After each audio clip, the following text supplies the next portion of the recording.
Today I'm joined by Councilor Justin Towndale. Welcome, Councilor. Thank you, Todd. It's good to be back, as always. Justin, listen, first and foremost, welcome back to the community.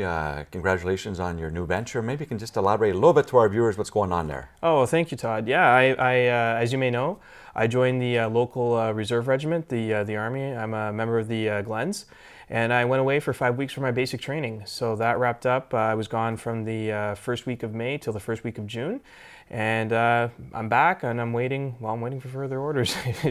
Well, again, before we get into what happened at the recent council meeting, we commend you and good luck. Thank you very much. Now, to the recent council meeting. It was pretty short, but mind you, there were some pertinent items on the agenda, one being a crosswalk at Donny Street. Yes, so this came out of a discussion at our previous council meeting. Council voted to put in a crosswalk that crosses Water Street near York Street and Mulberry Streets because there has been a demand there, especially from the residents of St. Joseph's Villa. But it goes beyond that. There's a whole neighborhood back there, and it's very busy there, and it's quite treacherous to cross a 4-lane street. So my colleague Elaine McDonald brought forward a motion to propose a crosswalk on the other side of town near L'Héritage and King's Landing and the old Coral site as well near Donaghy Avenue. And so council's looking at the idea. A report will come back with all the details, but we were generally in favor of it.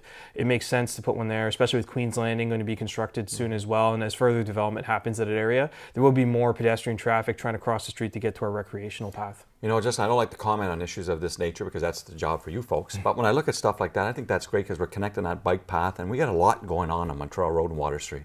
We really do, and I'm glad you mentioned the bike path because, you know, earlier this year, we were approved for a grant from the provincial government to extend our bike path network, our rec path network, and it's almost a full loop, which is really great for the community. It's just, we've seen a really high increase in bicycle tourism recently. In fact, a friend of mine who owns a coffee shop in town had a visitor from Switzerland who's biking across Canada and the US, and she popped in. And you know, we're seeing more of that. So it's great for the community. It brings people here, and it also gives us the tools for our own recreation to stay in shape and whatnot. Now, when we continue to talk about our community, another presentation came to council in regards to an arts center. Maybe you can elaborate for our viewers. Yes, so the Arts Center has been a topic of debate and discussion for a number of years now. And we had the consultant come in last night with the presentation, basically the feasibility study going over the public consultation that was held, discussions, potential sites, potential layout, potential size, potential costs and whatnot. So the consultant is recommending a location that's built into the Civic Complex in Lamoureux Park. And part of the reason for that is because it would also integrate into existing facilities in the Civic Complex. Like there's already a commercial kitchen there.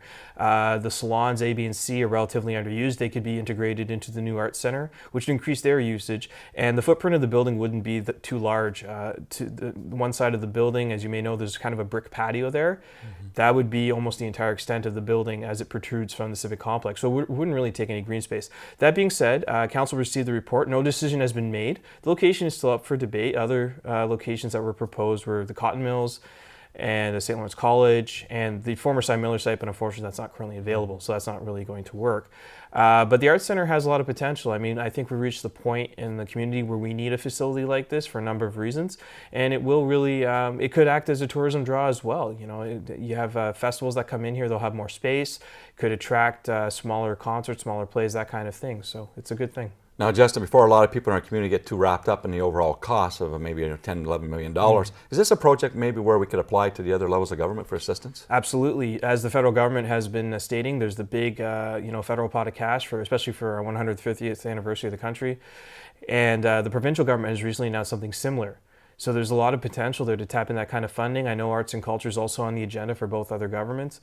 So yeah, I'd say there's a very high possibility. Of course, we'd also like to look for private partnerships as well, get some sponsorship there. It's been proposed we could try a similar strategy with that we did with the Benson Center and try to get a corporate sponsor for naming rights. And it's not a bad idea. That's kind of how things are moving forward in cities across Canada, across the United States as well. And you lead me right into our next question. That'd be the 150th anniversary. I know the planning is still going on. Yeah, so again, Councilor Elaine McDonald brought forward a motion. It was earlier this year for some activities to do, especially in the winter months leading into 2017. And it was brought back last night for some follow-up and the establishment of a committee to look at those items and figure out what we should do and whatnot.